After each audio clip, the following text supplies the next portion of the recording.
Good morning and welcome to day 2 of our summer school. Today, we are going to look at a central theme of our climate-friendly travel area, and that is to dig deeper into climate issues themselves.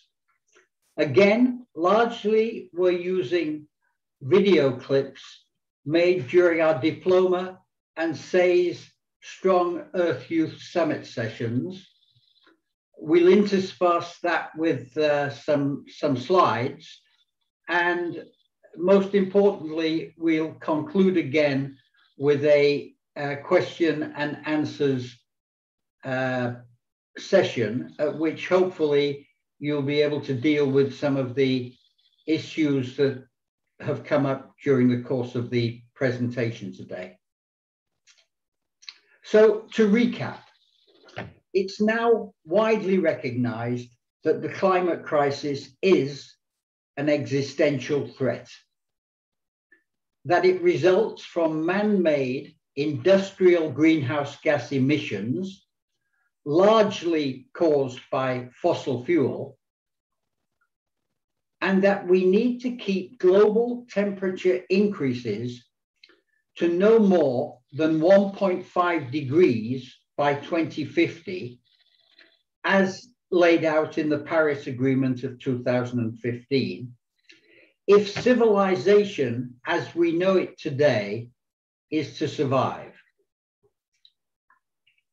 Travel and tourism is a major socio-economic driver, and it produces some 5 to 8% of the carbon according to the best scientific estimates at the moment. Obviously, if it's to support and be seen to be rational in its claim to be a truly important socioeconomic driver, we have to deal with that 5 to 8%. And we have to also be conscious that it could be a more rapidly growing percentage than other sectors because of the difficult challenge faced by airlines who are large emitters of fossil fuel pollution and who thus far claim to have little in the way of readily available alternatives. So we are a part of the problem, and we have to become a part of the solution. And you're able to see in the run-up to the Glasgow COP meeting in November, there is a coalition and consensus building within the travel and tourism sector of a need to position more strongly in this area. And again, to finish this overview, our position at SunX Malta is that this is the right direction and we support it, but it's not going far enough, fast enough, if we're to really make the changes that the science and the weather events tell us are necessary, and to respond to the concerns of consumers and tomorrow's consumers, particularly young people, that this is a vitally important issue. Any rational travel and tourism company or community must be positioning themselves in order to be part of this positive change.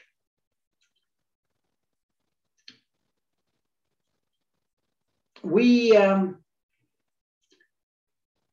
know that there is a growing public recognition and political support for change, and that science-based reasoning and action are also seen to be of growing importance. Now, to cover this, we have two short presentations from leading scientists in the tourism field. Suzanne Becken is a professor at Griffith University, Australia, and she's living now in New Zealand. She's a winner of UNWTO's annual Ulysses Award for academic excellence, and she was a lead author on the 2005 study that was the first to assess the carbon impacts of travel and tourism. She's also built at Griffiths, if you're interested in data, an excellent dashboard of climate-related tourism issues, and I commend it to you because it's useful, it's informative, and it's original. Hi everybody, my name is Susanna Becken. I'm a professor of sustainable tourism at Griffith University in Australia and also at the University of Surrey in the UK, and I work for the Department of Conservation in New Zealand. I'm speaking in the moment from New Zealand, and it's great to be part of this Youth Summit to share a few updates on the climate crisis. Now, I will actually start by referring to the very latest climate report that has come out. There's obviously constantly updates by various organizations, and unfortunately, every time there's more information, it's pointing towards faster change than expected and more severe impact. So the latest one is from the Climate Council in Australia, authored by Will Steffen and his team, and the title is Aim High, Go Fast, Why Emissions Need to Plummet This Decade. And essentially, this is the first report that says that we probably, well, it's basically to, we're locked into a warming of 1.5 degrees. We cannot reach that threshold or maintain a warming to that level without significantly sort of overshooting and then withdrawing for various technologies or carbon sequestration. So the report estimates that we probably reach 1.5 degrees by 2030, and that's even if we essentially stop emitting now. So that is quite bad news because some of you may remember there was a report by the Intergovernmental Panel on Climate Change in 2018. It was the infamous 1.5 degree report, and it provided quite a lot of detail on the difference that a 1.5 degree warming would make as opposed to 2 degrees. And of course, you would know that 2 degrees is essentially what people in countries agreed to in the Paris Climate Agreement, knowing that really we should strive for 1.5 because the 2 may already be too hard. So for example, with 2 degrees, we will essentially lose all the coral reefs in the world, 99% of them. If we manage to stay within the 1.5, we might be able to get away with a decline of 70 to 90%. Now that's a pretty bad decline as well. So even the 1.5 already obviously will result in major changes to this planet. Now, this particular Climate Council report essentially says every fraction of a degree of avoided warming matters, and it will be measured in lives, species, and ecosystems saved. We must do everything possible to deeply and rapidly cut our emissions while also preparing for the changes that can no longer be avoided. Now, every degree of warming saved, the reason this is important is because sometimes it's easy to think, well, what can we do? It's all too late. Well, it's never too late because 2 degrees is still better than 3 degrees, or 3 degrees is still better than 4 degrees. So it is really, really important to make sure we can do everything we can. Now, where are we at though with the climate action? Yes, a lot is happening. Yes, we can read success stories. Is it enough? Is it fast enough? No, it's not. So we know that even most country pledges in their so-called nationally determined contributions are far failing the changes we need. Importantly, you often hear net zero by 2050, and even some of the statements made in the tourism sector, 2050 is sort of the goal towards which some work, and that's the more ambitious ones. It's too late. We have basically a decade to drastically reduce emissions. Now, for example, I'm calling from New Zealand. Our climate targets in the moment are completely insufficient. We have a Zero Carbon Act, which is quite world leading, but what needs to come now is the action that underpins it and that makes it happen rather fast.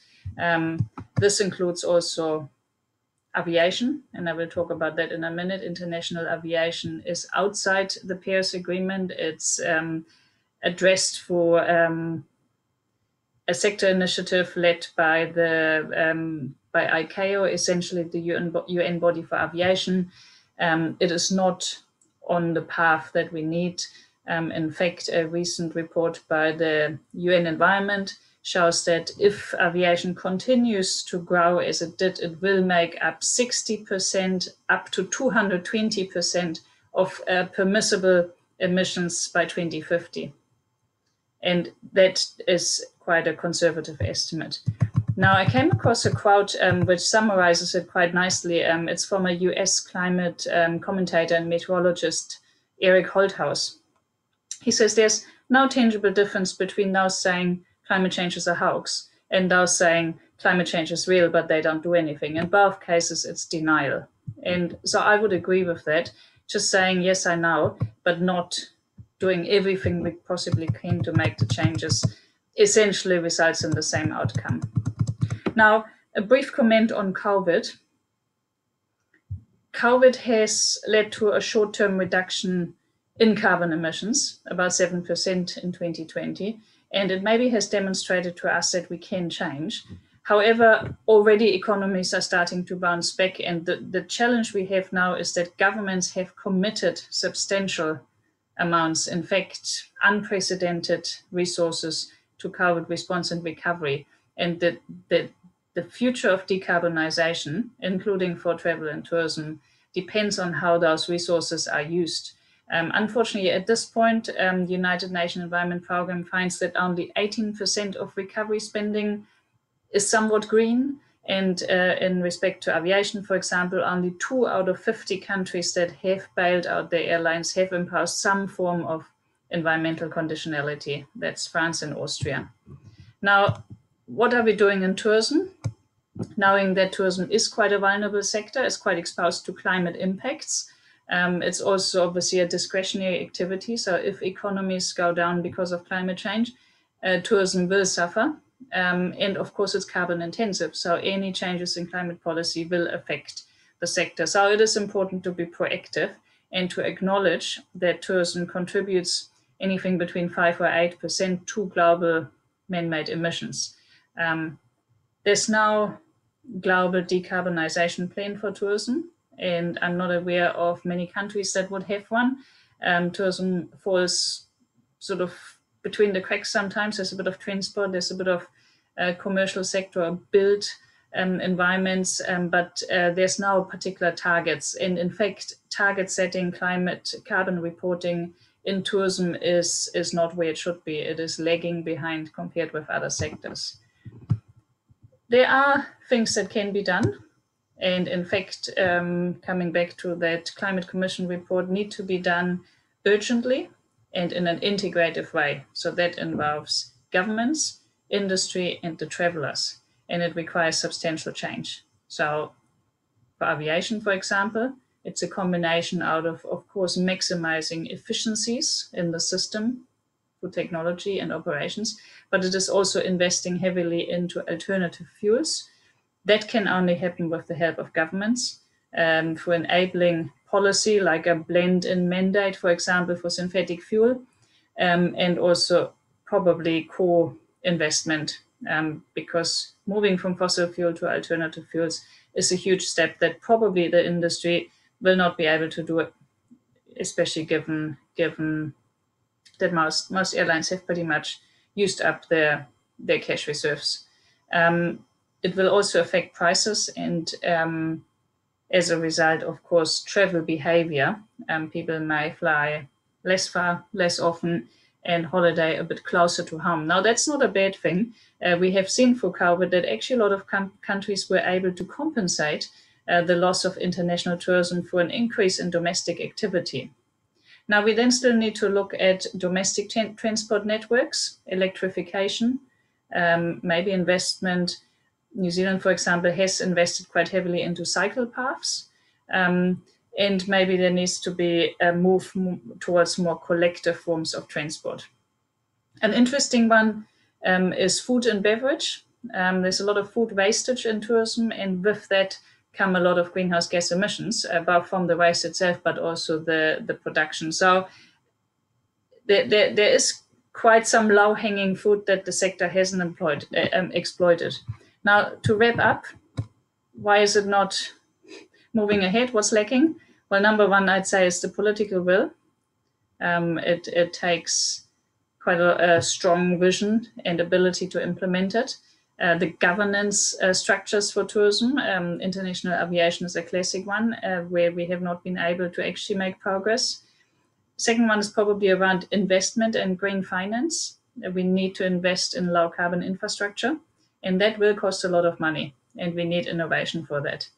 And the third one might be accepting change, whether that's the businesses and maybe their performance measures, and that's also how we holiday. Where do we go? How often? What travel style? What's important? And that is a much bigger picture of maybe a shift away from consumerism to other values that are decoupled from carbon and material consumption. So with that, I close and leave you with that urgent call for action. Thank you. Susan will be followed by fellow professor and IPCC author as well, Daniel Scott, from the University of Waterloo in Canada. Daniel was, like Suzanne, one of the lead authors of UNWTO's 2005 study. Good morning, everyone. My name is Daniel Scott. I'm a professor and research chair at the University of Waterloo here in Canada, and also the University of Surrey in the UK.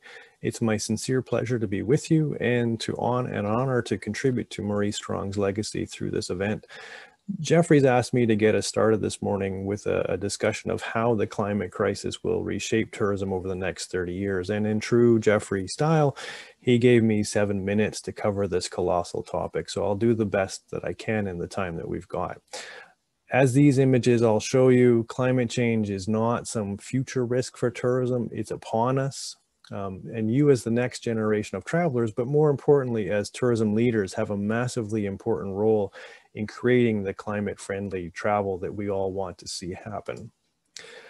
First, I want to put the climate crisis in a bit of context of what we're facing now. While COVID has been absolutely crushing for the tourism sector, the rebound has begun in some parts of the world, and by this time next year, we should all be back together, and so too will the world of travel. And we must resist that feeling of everything that's wrong now is going to stay wrong. It won't. And defeatism is just as paralyzing to progress as climate denial. And so the long transformative journey that's required by climate change demands our sort of collective, determined resolve to work through not just this COVID period, but the long journey to a net zero economy and tourism of the future. You've probably all seen a figure like this that outlines our choices on climate futures. You know, at the top is a +3 or +4 world, a world that we all agree we don't want, but the path that we're still on. We have a light blue path in the middle that if the current Paris Climate Agreement pledges are met, we'd land there. And at the bottom is that darker blue color. That's the +2 world that we've all agreed we want to work towards. So what does that mean for tourism? Well, both of the most important point is that both of these futures, whether it's we achieve +2 or a +3 or higher world, are going to transform tourism in 2 ways. Challenge 1, carbon risk. How do we decarbonize tourism over the next 30 years so it can have a place in that net zero economy of mid-century, the 2050s or so? And challenge 2, climate risk, we're going to have to adapt to the impacts of a changing climate that we're committed to based on past and ongoing emissions. And how do we do that and foster a more sustainable and also a more just tourism economy? And so we'll focus on these two key challenges briefly, starting with the world that we want to see, and what are the implications of this net zero transition that more and more countries, businesses, and the tourism sector have committed themselves to. This figure on the right shows tourism's emissions, which are estimated at about 5 or 8% of global totals. It also shows the growth trajectory if we do nothing. And at the bottom of that figure in the blue colors, those are the ambitions that the WTTC and other tourism leaders who have declared a climate emergency, that's where we want to be. So this is the big gap that we have to overcome. The question is, how do we do that? And what's really important to emphasize is there are scalable solutions to make this transition happen. We don't need any new technologies necessarily. We need to improve some of the ones that we have, get their costs down.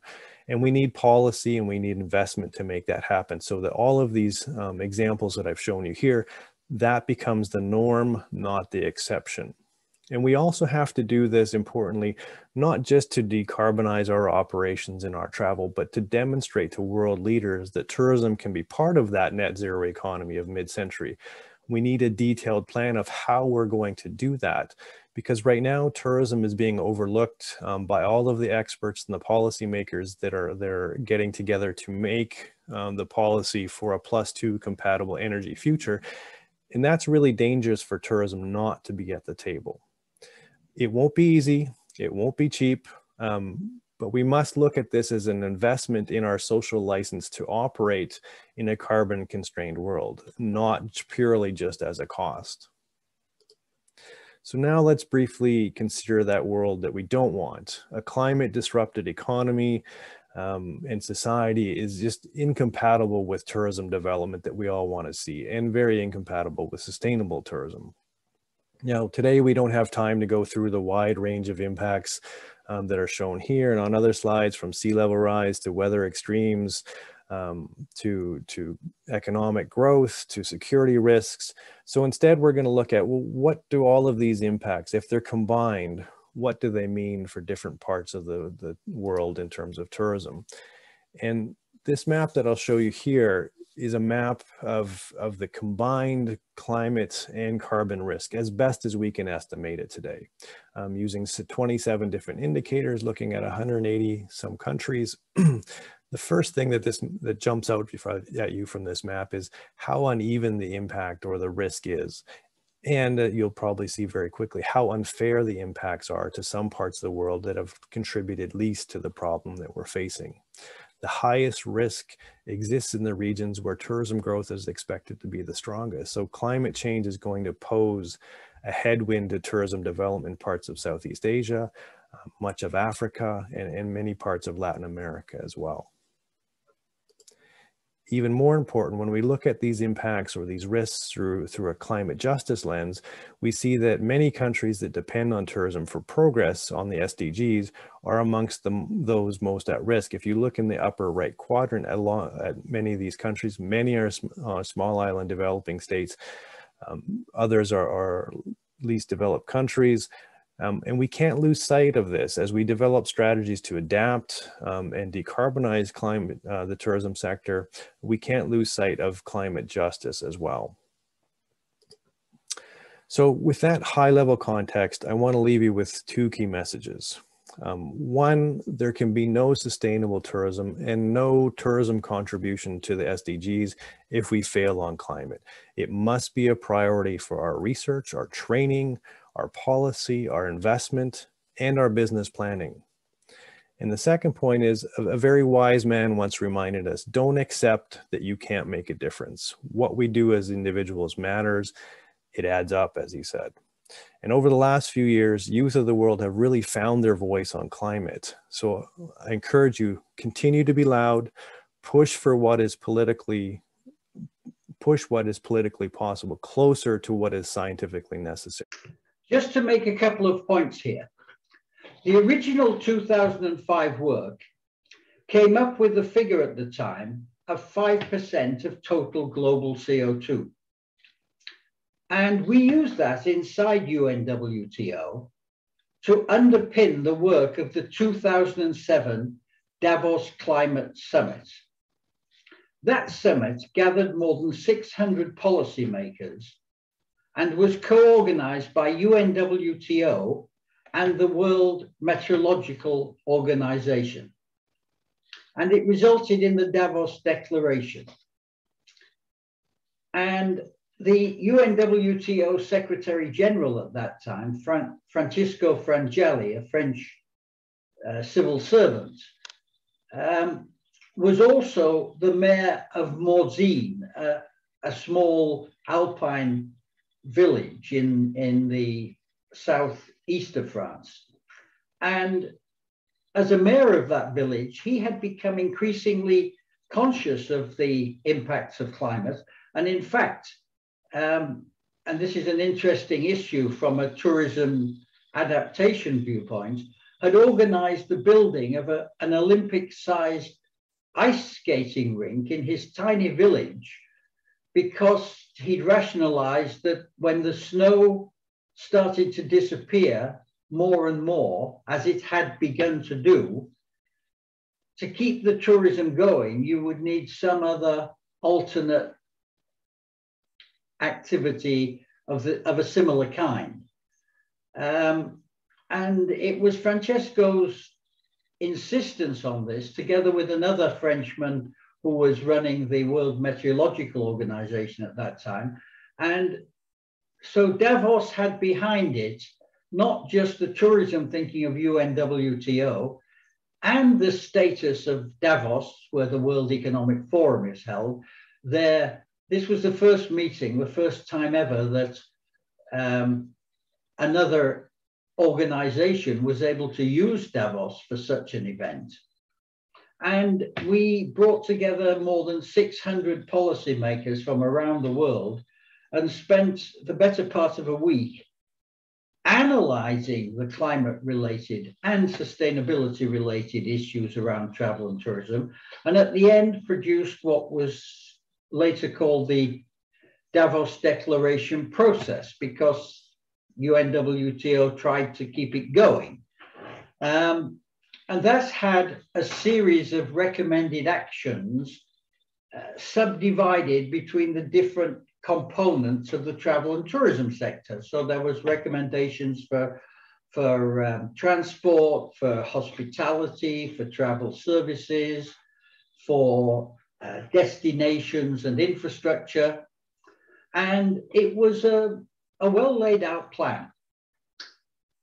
My only observation in retrospect is that there was nothing in place to record and measure what people did after the declaration. So the declaration got a lot of promotion and publicity and commitment. And some people went back and other people who were not there read this and began to do things and to act. But my suspicion is the vast majority didn't. And it was easy to make the declaration. It's not so easy to put in the transformation. And that, I hope you will see, is the essence of what we are trying to do at SunX Malta. The fact that we put a registry in place for climate plans and for sustainability plans with actual measurements to be recorded. And it's not easy. It's this responding to the climate crisis is not meant to be easy. It requires work. It's why we're building a network of SDG 17 partners to be available to travel and tourism companies to help them as they face up to the realities of the change. And it's most importantly why we're working with young people who will have to deal with this issue and who will be the leadership at that time to put in place this 100,000 strong climate champions who will become the change agents for the future transformation. And I want to also mention some more recent work by Australian scientists 3 or 4 years ago, who used a slightly different methodology to measure the carbon impact of travel and tourism. And they came to a figure of closer to 8%. And that's why we talk about between 5 and 8%, because there were these two different methodologies done at different times. And it's not a case of which one was right, because they use differing measurement systems. Both are right for their times and for the basis on which they were undertaken. And the latter study, the Australian study, makes a very strong point that unless there is action taken to deal with this, that 8% could become as high as 15 to 20% within a couple of decades. And if travel and tourism is delivering those kind of amounts of pollution, then the problem is going to be even more dramatic, and that's a reason to start work on it now. And in that context, and we're going to look at this today as well, aviation is the challenging sector, because aviation is a substantial part of the current carbon emission of the sector. I think at the time we looked at it, it was 3% of the 5%. So it's significant. And it has, at this moment in time, no alternate fuel. And we're going to hear about that from Paul Steele. And I think it will help you to understand, again, why at SunX Malta, we've taken a position, a long-standing position, that as a sector, we need a moonshot approach to dealing with the aviation challenges. The airlines are the ones best placed to do something about this, together with the fossil fuel companies.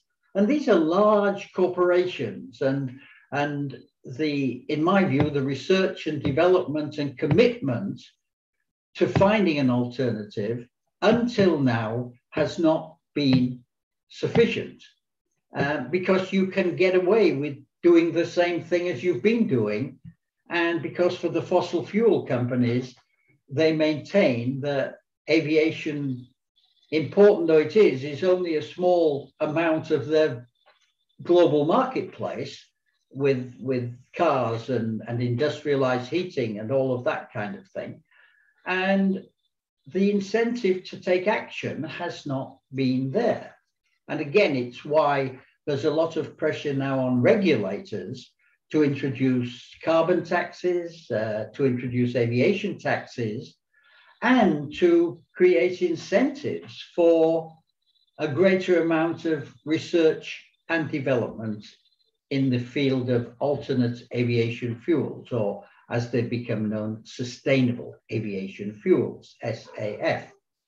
One is tempted to ask the question, in a generally capitalistic world society, why the massive, powerful fossil fuel industry can't invest a lot more into research to deal with what is clearly going to become a stranded asset at some stage, and to serve a really important group of customers who in their turn are serving a massive consumer base.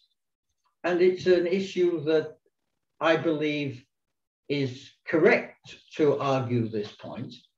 And you can also argue the point, why are governments investing still so much in fossil fuel prospecting, looking for new fossil fuel fields, knowing the impact of fossil fuel pollution on the human race, and not being prepared to incentivize in the same way research and development for alternative fuels. So we can think about that, and we can look at it in the question and answer period. But first, now let's take another look at one of our lecturers, and that's Paul Steele, who's going to talk to us about aviation, former secretary of IATA, and before that, a leader in WWF, the World Wildlife Foundation. And I think by moving from WWF to IATA, Paul earned the title of a poacher turned gamekeeper.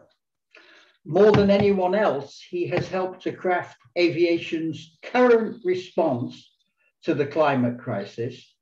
I was going to say current inadequate response to the climate crisis, but I won't do that. The air transport activity, which has been organized by IATA and through a kind of quiet subsidiary called the Air Transport Action Group, is currently claiming that it will half its 2005 emissions by 2050.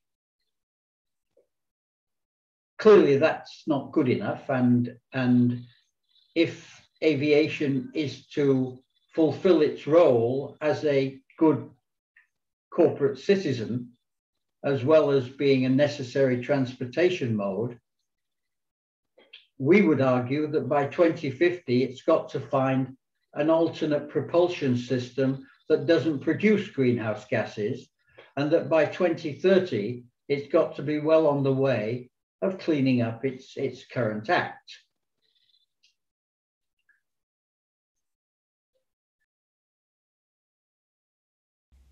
Hi everyone, my name's Paul Steele. I'm an independent consultant, but in my former career, I was the Corporate Secretary and Director of Environment for the International Air Transport Association, the Executive Director of the Air Transport Action Group, and the Chief Operating Officer of the Worldwide Fund for Nature, WWF International. Over the next few minutes, I'm going to explain to you how the aviation sector is looking towards full decarbonisation by the third quarter of this century. It's an enormous challenge, particularly at the present time, given that the industry has suffered probably the worst crisis in its over 100-year history with the impact of the current COVID pandemic. But nevertheless, the industry continues to work to reduce its impact on the environment, particularly in the realm of CO2 emissions, and we'll explore the plans that they have and look at some of the challenges that the industry is facing in trying to reach that zero carbon goal. The scope of the challenge facing the industry can be clearly seen on this chart from the Air Transport Action Group's Waypoint 2050 report. Despite the impacts of COVID, and all the best efforts of the industry to improve fuel efficiency and reduce CO2 emissions, all of the predictions are that without further action, emissions will continue to grow, driven by increases in demand, particularly from developing countries. That is why, way back in 2009, the aviation industry came together and set itself some, what at the time were very ambitious targets. First of all, to improve annual fuel efficiency by 1.5% every year between 2009 and 2020. That may not sound a lot, but that was on top of a 60% improvement that had already been achieved since the beginning of the jet age. The second goal was to stabilise net emissions at the 2020 levels with what was called carbon neutral growth. Even though traffic was forecast to continue to grow, the ambition was to stabilise emissions at the 2020 level. And then looking further forward into the future, the objective was to halve emissions to 50% of the level that they were at in 2005. And for a number of years, these are the targets that the industry has been following. So how is the industry doing? Well, on that first goal of improving fuel efficiency, Not bad. This chart shows you the progression every year from 2008 to 2019, and you can see at the bottom right that on average they've achieved 2% per annum rather than the 1.5% that the industry originally set out to do. And on the medium-term goal, things have not progressed too badly either. Back in 2016, the International Civil Aviation Organization, which is the UN body encompassing 192 countries, agreed on the carbon offsetting and reduction scheme for international aviation known as CORSIA. This aimed to stabilize emissions from 2020 by implementing a basket of measures to reduce emissions, but then to offset any additional growth in emissions above the 2020 level. This has been implemented, and even despite the COVID impacts, it's on course to be implemented and to go into operation as of this year. As far as I'm aware, CORSIA is still the only global agreement for an individual industry sector that's been put in place and is actually being implemented. This means that all of the focus now turns towards trying to achieve the longer-term 2050 goal, and of course to try and move as quickly as possible towards a zero carbon future for aviation. The industry has had a 4-pillar strategy, as it's known, in place for a number of years. Those 4 pillars are driving technological development, improving infrastructure to make sure that you reduce delays and reduce fuel burn, improving flying operational techniques, and a market-based measure which of course was already put in place through CORSIA. Now, of course, the major benefits will come through future technology developments, and of course this is something that the industry puts a lot of time, effort, and invests a lot of research money into. So moving forward through the middle of the century, we can expect to see some revolutionary technology starting to appear. But again, is this going to be fast enough in terms of new aircraft or engine designs to really deliver carbon neutrality by the 3rd quarter of this century? You can see the size of the challenge on this slide here. If you look at everything below the thick blue line, that is what needs to be done in order to reach the industry's original target of half the 2005 level of emissions by 2050.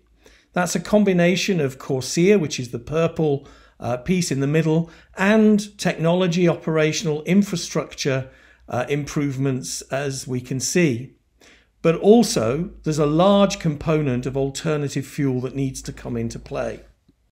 So we will start to see some of those revolutionary aircraft and engine designs coming into the fleet in around 2035 or 2040. But again, that won't be enough to deliver carbon neutrality by the 3rd quarter of the century.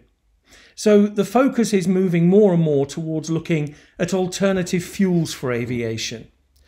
The challenge that we have is that jet kerosene, derived from fossil fuels, is a perfect fuel for aviation. It doesn't freeze at low temperature, it doesn't ignite at high temperature, it's light, and it has a very high energy ratio. It's the perfect fuel if you're trying to fly around the world. But increasingly there's more and more focus on looking at alternative fuels for aviation. And 2 of the most exciting here are hydrogen and, in the short to medium term, sustainable alternative fuels made from largely waste products.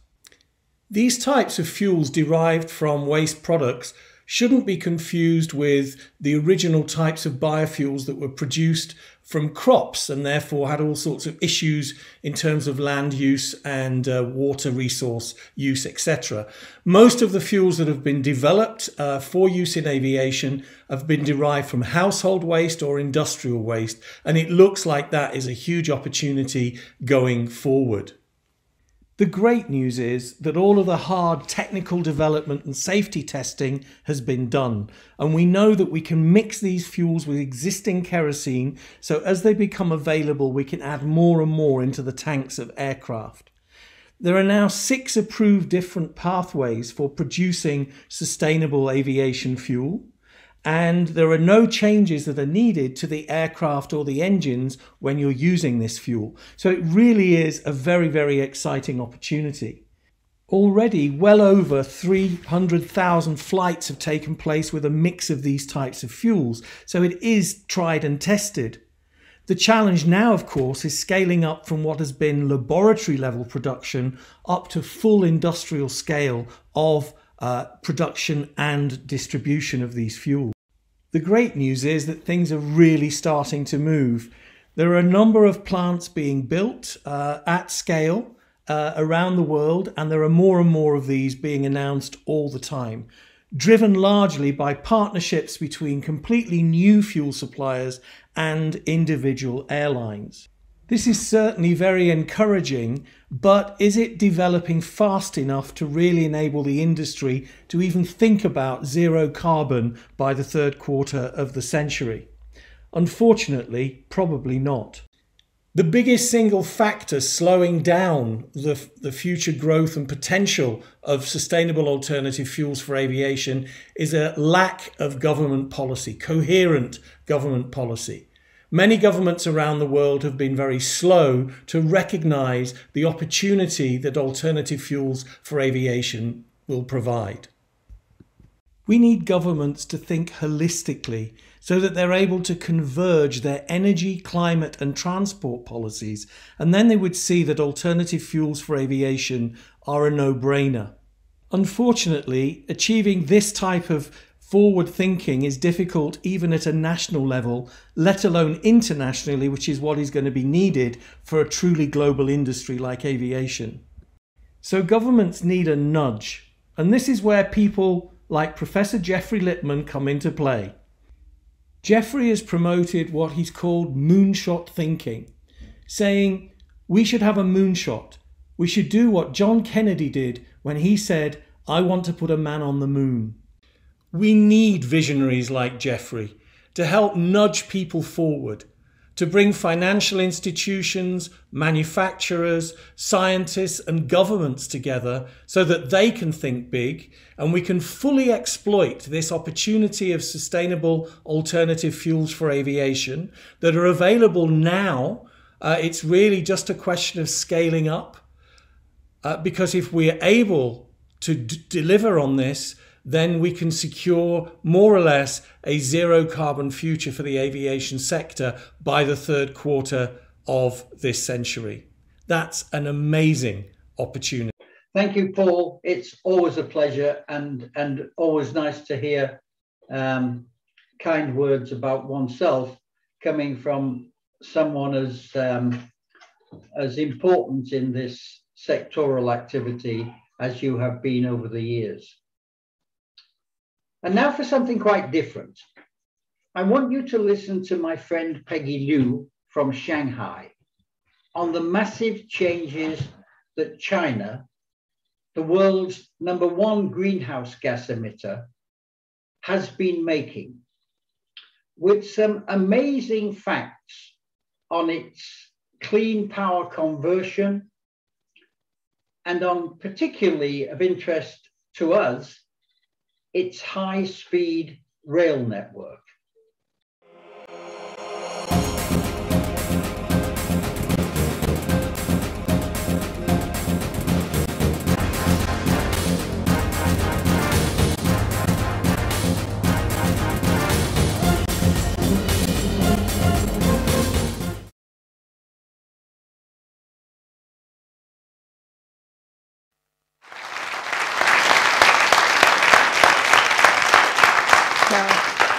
I have to admit, I'm still shaking my boots a little bit from that dance. Hi from Shanghai. I'm very pleased to be here in Christchurch in New Zealand today, and I even wore my black to celebrate the national color. So I'd like to share with you a couple insights that I've learned in the last 3 years working at JUICE. In the last 3 years, I've done a lot of interesting travel, met a lot of interesting people, and my kids have sort of seen pictures of people like President Clinton, and I had to explain at a very young age to them when they were 2 and 4, you know, this guy used to run, you know, the country of the US, and Li Bingbing, I pulled them on stage to meet one of the top actresses in China to give away 100,000 light bulbs, energy efficient light bulbs, to 6 cities across China with Philips. And they were very impressed with that. And so they started asking me, you know, Oh, and this is a picture of me bringing my 2 kids and a friend here to visit the New Zealand Pavilion at the Expo with Philip Gibson, the Commissioner General. So they start asking me, you know, Mommy, what is it that you do for a living? And so I thought about saying, well, JUICE changes the way China creates and uses energy, and international collaboration and smart grid, urbanization, and blah, blah, blah. And I said, ugh, well, you know, Mommy just cleans the air. Yeah. So they really now understand what it is that I do. However, I get a similar question by people outside of China that is unfortunately harder to answer, and that is, does China really want to go green? And I get this question a lot, and I understand that the unvoiced part of this question is, well, if China doesn't really follow in the footsteps of other countries to do climate change actions, and then our jobs get taken over by Chinese because of lax regulations, and then China will go on to win the clean tech race, and then we'll suffer here in a sort of economic decline. So that's sort of the unvoiced question that I see very clearly. So I'm very careful not to just say flippantly, well, yes, China is going green, and China will go green, although that's obviously the answer. And the reason is because I think this is the picture that most people see of China. Oh, and I think I'm supposed to stand here. Sorry about that, up there. Okay. And you know, what they don't understand is that there's a lot of stuff happening in China that you don't see easily from outside the borders of China. For example, you might know that 80% of our energy mix comes from coal, and you might know that we build 1 new coal-fired power plant every 10 days or so, but you don't hear that we've closed this year alone 1,600 coal mines, and that during 2006 and 2009 they shut down 7%, the equivalent of 7% of power generating capacity in small inefficient coal mines. You might not have heard of GreenGen, which is in Tianjin and will be probably the world's most advanced near zero emissions coal-fired power plant in probably 5 years from here. You might not hear that they are going green because they understand that energy security, a stability of energy supply, fuels the growth of nations. And so they've put forth a lot of progressive energy policies, like increasing forest coverage in the last 5 years by 20%, decreasing energy intensity per unit GDP by 20%. You might not have heard that we just announced in the last few months that we want to reduce carbon emissions by 40 to 45% and by 2020. And these are just a sampling of the policies and the type of actions that are going on within China. I think the key thing to note that is that there is no debate in China about climate change. And so starting in 2006, when a lot of these policies started appearing, they acknowledged climate change as being man-made and that China must do its part to be part of the solution and create a greener, healthier world, starting with China first. So although you might see this picture of China, I urge you to think about how China today is not the China of yesterday. In fact, it's not even the China of 5 years ago. Think about a nation of tea drinkers, where in the last 10 years, we now have Starbucks on every corner in Shanghai and Beijing, right? This is a phenomenal change. This is the China that we see in our minds of our futures, the green China that will be.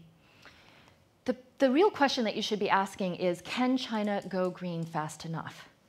Okay, so this is a very large country. You might know that it's the same area size of the US, but we have 1.3 billion people. And we're faced with some of the world's most challenging environmental problems. We are also the world's largest emissions generator. We are now the largest users of energy. So is there any hope of China going green fast enough? When you have 1.3 billion people, my city, Shanghai, has 20 million people already. And even though these Chinese people use on average 1/4 of the energy per capita of an average American, these people are moving from villages like this to cities like this. And in fact, McKinsey's report that they wrote, Preparing for an Urban Billion, estimates that 350 million people will be moving from villages into cities over the next 20 years. And during this time, we'll be building 50,000 new skyscrapers, meaning 30 floors or above. We'll probably build another 170 new mass transit systems. Rob Watson, the father of LEED, one of our founding members, estimates that we are building 2 New York cities in new floor space a year. Okay, so just download the report if you're interested in more. So what I'd like to tell people is that there is hope. I do see hope of China being able to go green fast enough. And this is because the change is not happening linearly. Okay, and part of this is because of the mentality of China to be able to throw spaghetti on the wall, see what clean tech models will stick, and then be able to scale them across the country very quickly. I'll give you a very simple example. In July 2008, after China had experimented a couple cities with banning free plastic bags, July 2008, one day, boom, no more free plastic bags across the country. So those are simple things that China can do to go green. This type of experimental attitude started in the 1980s. After the sort of cultural and economic slate of China was wiped clean, they started to rebuild 30 years ago.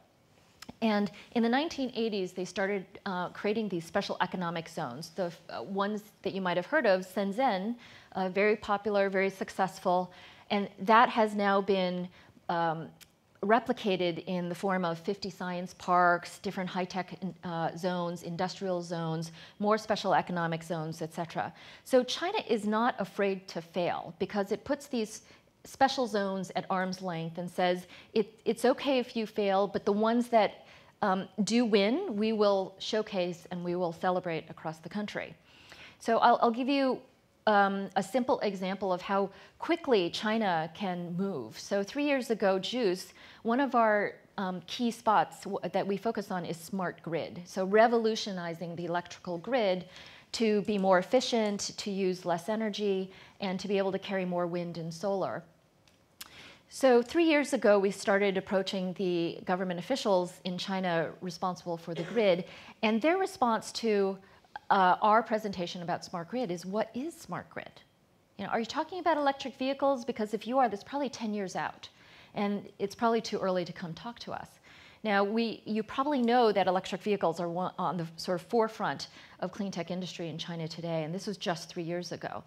So what happened was JUICE in 2008 joined up with Duke Energy and many other companies and NGOs and national labs to create the JUICE China Smart Grid Cooperative and bring solutions to the state grid. And it's interesting because in China, there's only a handful of people that you need to reach to convince to create great change. So there's only 2 utilities in China versus, let's say, 3,000 in the US. Of those utilities, one is the Goliath versus the David, and covers 88% of the grid. And the state grid, inside that state grid, there was at that time only one organization that looked at new technologies like smart grid, the SEPRI group. And within that, there was really only a couple people that dealt with foreigners. And so by bringing in all of these experts in person, live in Beijing to talk with them, it created great change very rapidly. And that led to a roadmap in May 2009 to launch the state grid's smart grid roadmap to implement smart grid across the country by 2020. And they've put $7 billion behind this effort already. So they can move very, very quickly. The other reason why China is very effective is because of the clustering effect. So a couple interesting examples in this small town of Wenzhou, which is a very rich light manufacturing town. Part of that creates cigarette lighters, and 70% of the cigarette lighters in the world are generated from this one town. In that same city, there's a part of that, it's called Chaotou, and the button city creates almost 2/3 of all buttons in the world. Okay, so what China is able to do is bring all of these people who are thinking about a specific part of clean tech into one area. And all of those juices flowing creates sort of great experiments, a great environment for innovation. Quick piloting process is also key to China. So in the last 3 years, again, I'll talk about electric vehicles. First, they started with 13 pilot cities a couple of years ago. Then they added another 20 cities to experiment on electric vehicles. Recently, this year, they announced another 5 cities that they would create subsidies for private purchases of electric vehicles and car chargers and battery recycling centers. High-speed rail, you might have heard of the maglev in Shanghai using German technology. We've already built, let's see, 6,500 kilometers of high-speed rail. And over the next 10 years, by 2020, we'll build another 1,600 kilometers. So that's a lot of high-speed rail, hundreds of billions of RMB going into that investment. So very quick scale up.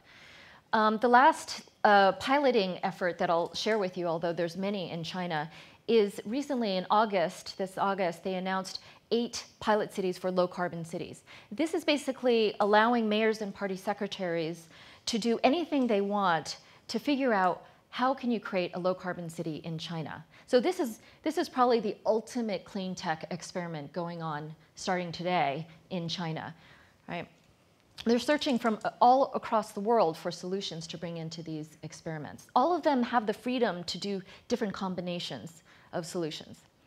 But what's going to happen is one of these pilots are going to hit. One or more of these pilots are going to hit. They're going to be commercially viable. And China, with its sort of manufacturing mentality, is going to be able to deploy this at large scale within China. Now, the challenge is how can you then take these solutions, these technologies, and actually scale them around the world to create low-cost, sustainable solutions that can be deployable at large scale anywhere in the world. That's the hope for China's clean tech laboratory.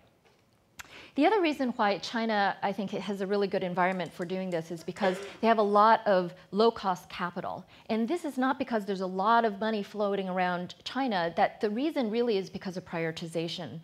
And starting in the 1980s with programs like 863 or 973, Spark and Torch, national level R&D programs, they put billions of dollars into clean tech research.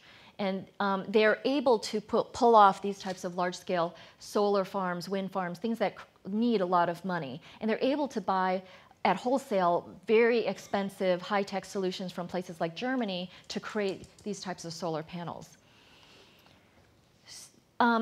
They can move very quickly because of the decision-making powers within the mayor and the party secretary's grasp. So the mayors I like to call kings of the kingdoms. They're not like mayors in the West. They can create, they can give you fast approvals if they're interested in a project. This is Yangzhou, where last June and July, we did a smart grid forum, a 2-day forum. And Jiang Zemin, who was a former head of China, this is his hometown. And he called the mayor and said, smart grid is a fantastic opportunity for the Yangzhou. What are we going to do about it? So the mayor then carved out 5 acres within the economic development zone. And within 9 months, JUICE was back after working with them to bring our partners to this 5 acres to launch China's first smart grid business hub. So 9 months, 1 building, 12,000 square meters of smart grid exhibition center, 5 acres, a dormitory and office center. So phenomenal power to move quickly. We also have low cost of labor, so we can, that allows us to build these things very quickly. I was recently at the World Economic Forum in Tianjin, and this conference center, this huge sort of cavernous building, was built in 9 months. It was quite incredible. China actually really likes to build these showcases because they realize that it's not enough to have R&D or to have progressive policy, but you need to change the hearts and minds of people. You need to have something that people can aspire to. So this is the Beijing Olympics in 2008, and that was sort of a really star in the sort of green showcase cap, the feather in the cap of China. And this year, of course, we have the Shanghai Expo, Better City, Better Life. These types of things show the average citizen that it's okay to sacrifice today if we know that there's a better future around the corner. And again, China is changing every 5 years. So I can tell you that my block in 5 years is going to be completely different. I'm not going to be able to recognize it. So the interesting thing about China is how does it actually disseminate this or deploy these models that work across the country? Well, you might not know that these government officials have mandated training. So we work with one of the ministries, Ministry of Housing and Urban Rural Development, that together with the Central Organization Department, which promotes the government officials to their next job, they have a National Academy for Mayors of China. And each of these mayors, vice mayors, have to take 12 days of training a year. Then every 5 years, they have to take a total of 3 months of training. And we bring curriculum on energy smart cities to them in Beijing. So through these types of training, we're able to train, in the last 2 years, 150 mayors that represent over 300 million people and 50 state-owned enterprises. So this is a tremendous channel, a distribution channel for solutions that come from China, but also come from the rest of the world. So think of China as a corporation where the premier, the Wen Jiabao, Hu Jintao, they are the chairman and the CEO. So again, China today is not the Communist Party that you have in your mind. It's really the most capitalistic society that I've ever lived in, coming from America. So what I want to share with you is that China is changing. It's changing from the factory of the world to the clean tech laboratory of the world. And it is going to need new forms of partnerships to make this vision a reality. There's some certain things that China still lacks and is developing internally. The ability to do radical innovation. So our educational system is rote learning. So this creative out-of-the-box thinking really is coming from outside in, whether it's foreigners or returnees, sea turtles.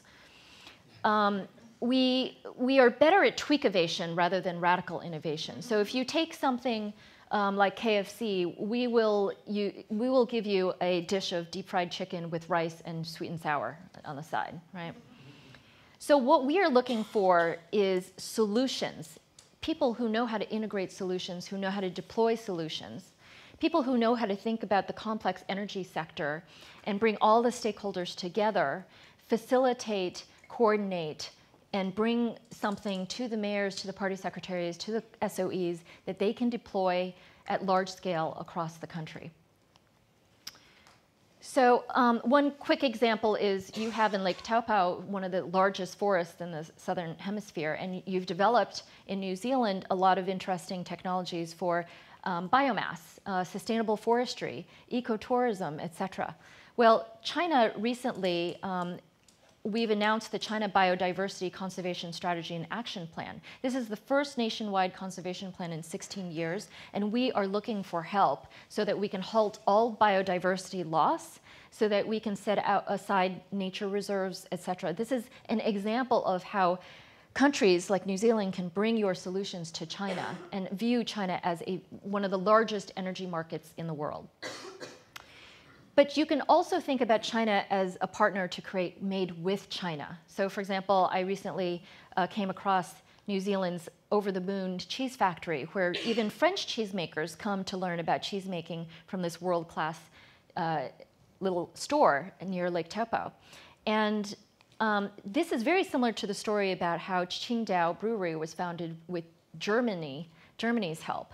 And now Qingdao lager is the #1 food product that's exported from China.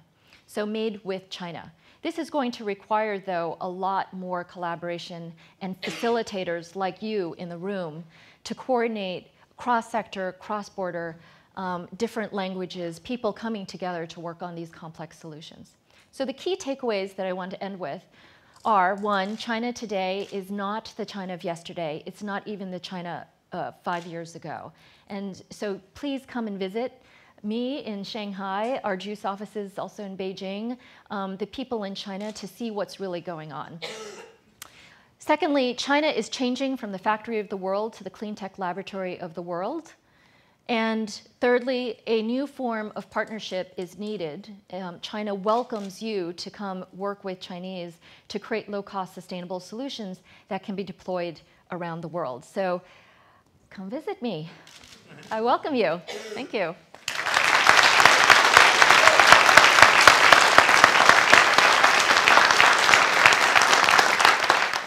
And take a break after listening to Peggy's incredible story.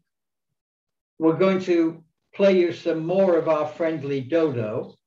We hope you'll enjoy it as much as you seemed to do yesterday. And let me remind you that with every dodo cartoon, we have a teacher's pack that is designed to support the cartoon in bringing out the best from the kids, from their watching and interacting with the dodo character.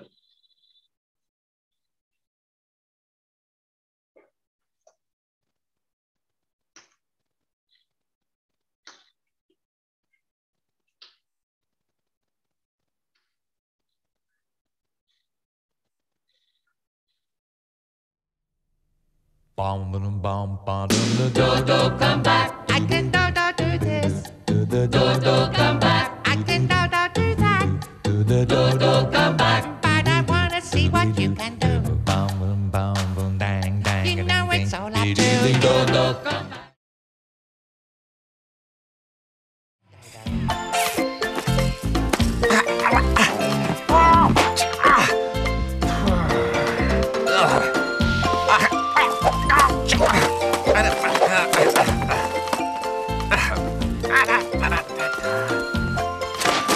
Who put this tree in the middle of the path? What's this? A car boot sale? It's a beautiful day, perfect for going to the beach. And you need all that to go to the beach? Well, you know how it is. We always need things we forget, don't we?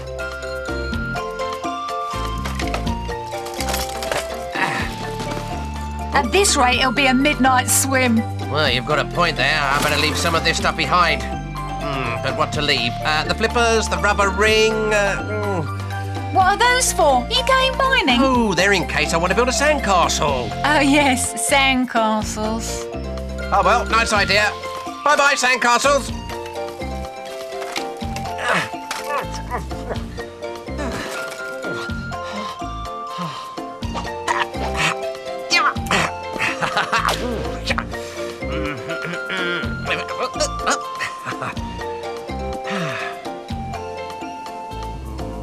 Right, what shall I do now? It's too early to go swimming. I'll start by sunbathing.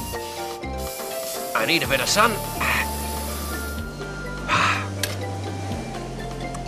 And then I'll eat.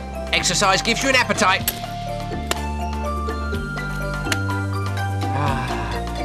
This is the life.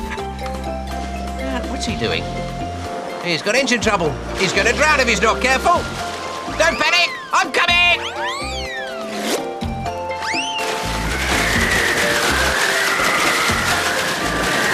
Help! Ah! Help! I can't swim! Help! Dear me, that chap seems to be in a spot of bother. Hey, put me down! Put me down, I can't fly! Roger, dear boy, if you say so. Oi, I didn't ask to be dropped in this rubbish dump. But this rubbish is yours, dear boy. I was watching you from up there. What a cheek. Ah, it's you. And to think I was trying to save you. Well, that was very kind of you, but hadn't you better think about keeping this beach clean? I live here, if you hadn't noticed. But it wasn't me who did that. Well, who else did it then? And in less than an hour, too. You're right. It's one of my sandwiches. I recognize it. Oh, shame. I was going to bury everything, you know how it is. I see you know nothing about beach maintenance. You need a lesson, my dear boy. Now, pay attention. To lie on golden sands and offer their bodies to the gentle caresses of the sun has become the favorite sport of millions and millions of people all over the world. That's all very well, but it does cause some serious problems. Beaches weren't designed to cope with so many people. Their ecological balance is precarious. Many of the people who use them don't understand that the rubbish they leave behind won't just disappear into thin air. Someone has to clear up the plastic bottles and drink cans they leave behind. It's a mess. In fact, some cities just dump their rubbish on beaches instead of treating it properly. Unbelievable! Humans must be nuts! You bet. And it's going to get worse. Tourists travel all over the world to visit beaches, and they're getting really crowded.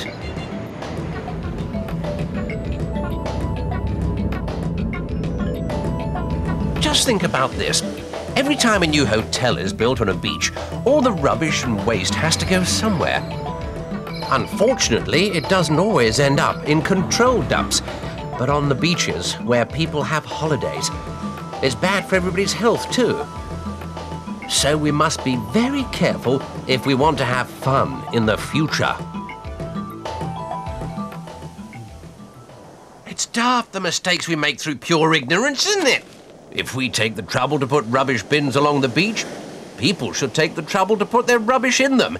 It's a little thing, but it's important. Oh, I'll do it. I'll do it. Don't worry. I understand. It's just that I didn't know. I didn't know. You can rely on me to remind you if you ever forget.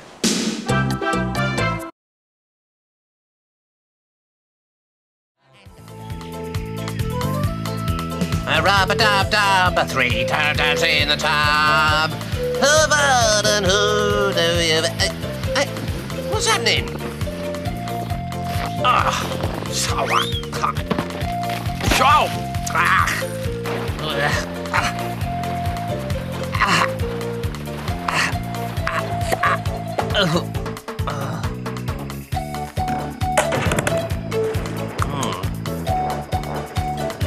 It's blocked. The whole system obviously needs a complete overhaul. I see, that goes there, and shower, basin. Eureka! I've got it!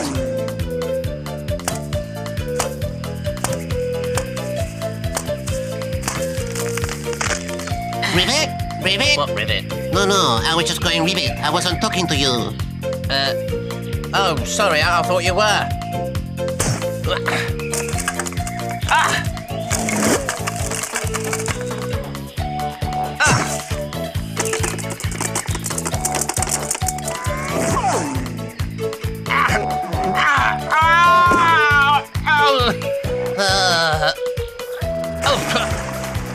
Rivet? Rivet? What is it? What is it? Yes, quite. Rivet, rivet.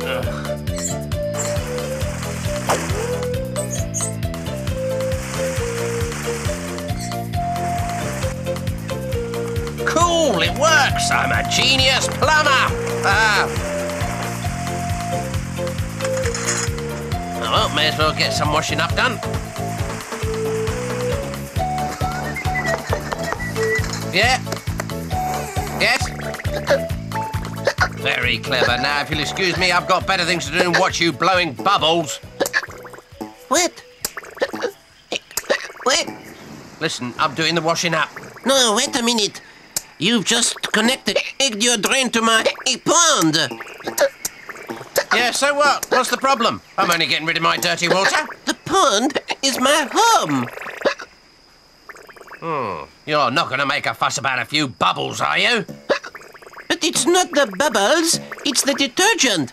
Don't you know that stuff's dangerous? It kills everything. No, it says here that it only kills microbes and bacteria. Oh, no. I've got your hiccups. Oh. Right, that's it. That's the best cure for hiccups. You should try it. Oh, that's better. Where was I? Yes, detergent. Don't you know how dangerous it is to pour polluted water just anywhere? No. I'll show you.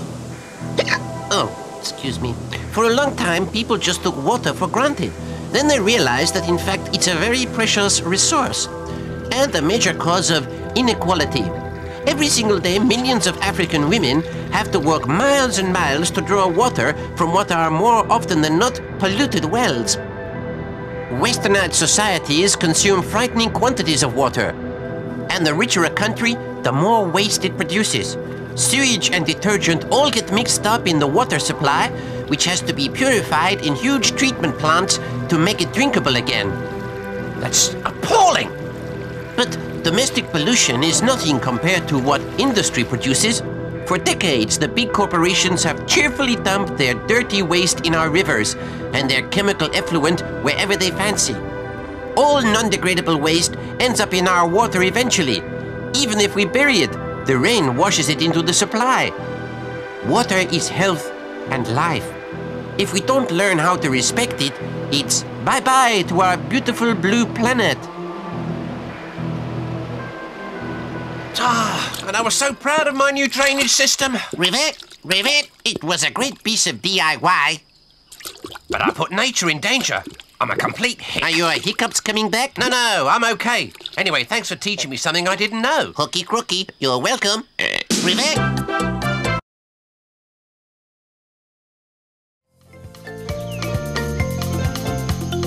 1, 2, 3. What's this? Another invention? Oh, it's you. 1, 2, 3. Breathe out. I'm learning how to swim. Since I'm a bird that can't fly, and I practically drown every time I go near water, I thought I'd do something about it. Breathe in. Thanks. You're welcome. I see. You're going to annoy the fish. Oh, not at all. I'm going to explore the seabed. I visited it the other day with my friend the dolphin, and I found it very beautiful, so I'm going back there this afternoon. Well, good luck. And whatever you do, don't forget, breathe in. Yeah. 1, 2, 3, breathe in. 1, 2, 3, breathe out. Hello. 1, 2, 3, breathe out.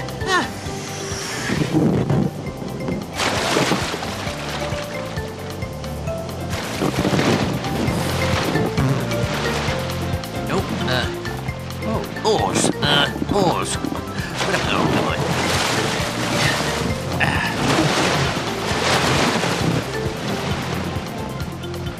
Right. This is getting me nowhere. Time to try something else. It works!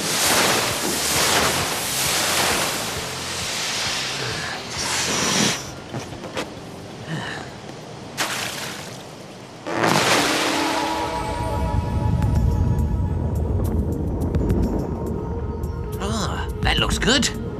Wow, a boat. Let's go and take a look.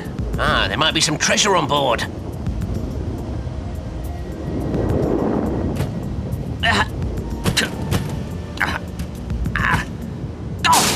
Ow! Oh! Splinters! Don't they ever do any cleaning around here? That's dangerous.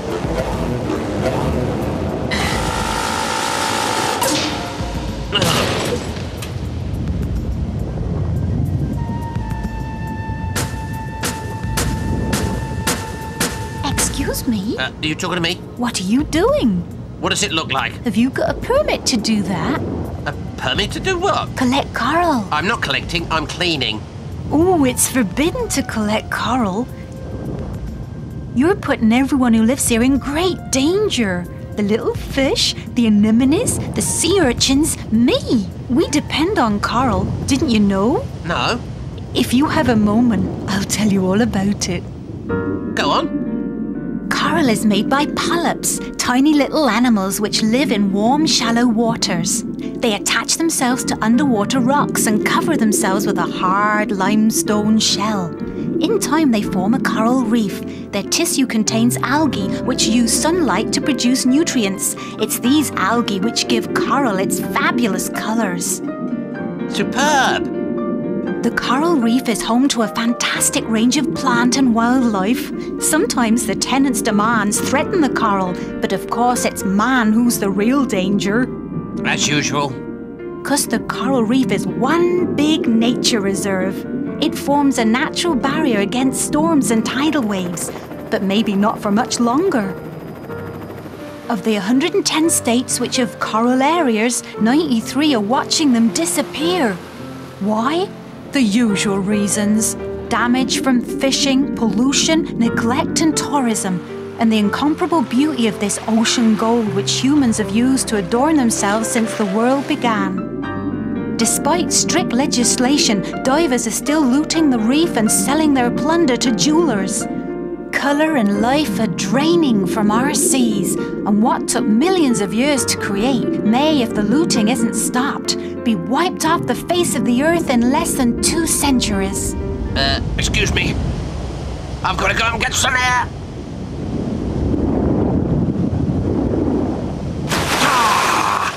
Oh, there you are, dear boy. You were down there for ages. I was chatting to an eel. She was telling me all about coral. Well, dear boy, you live and learn.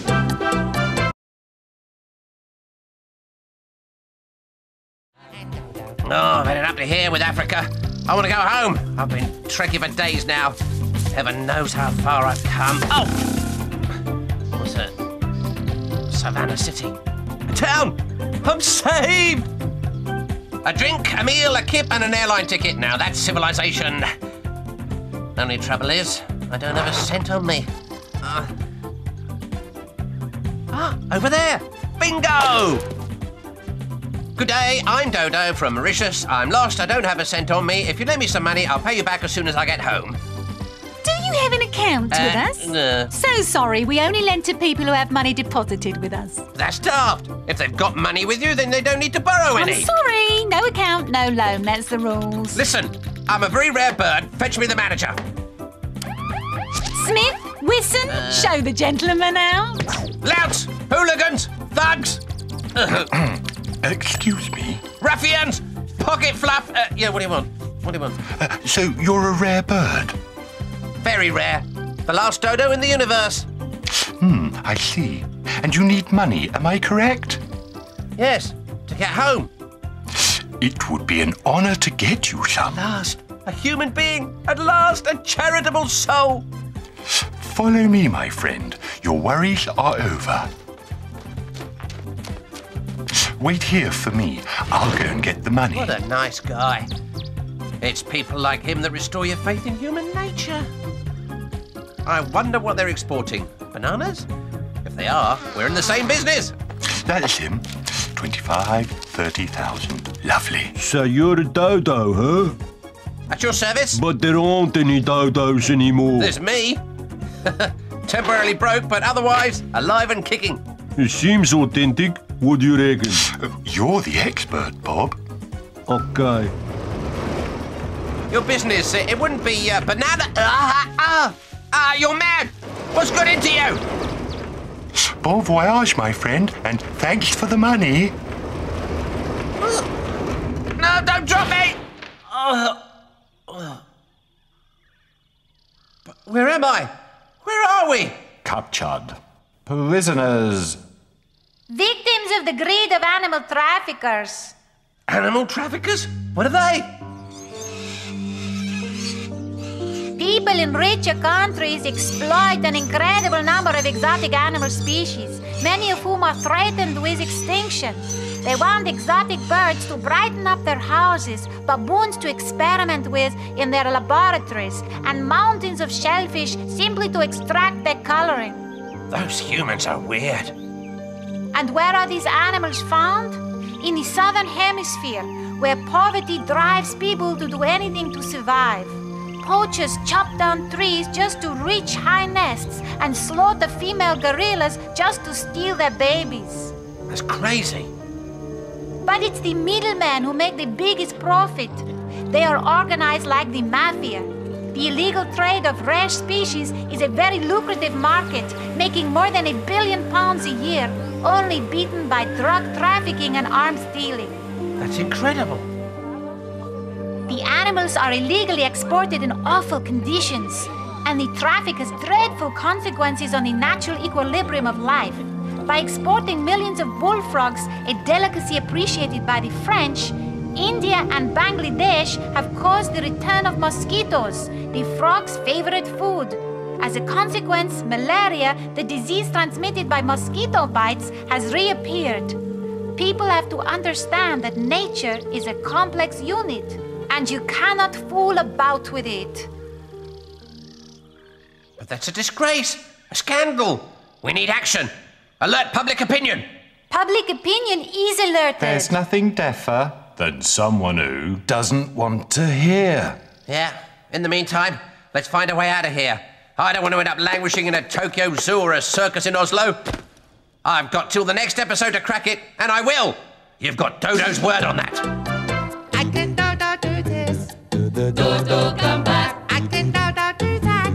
Dodo, come back. But I wanna see what you can do.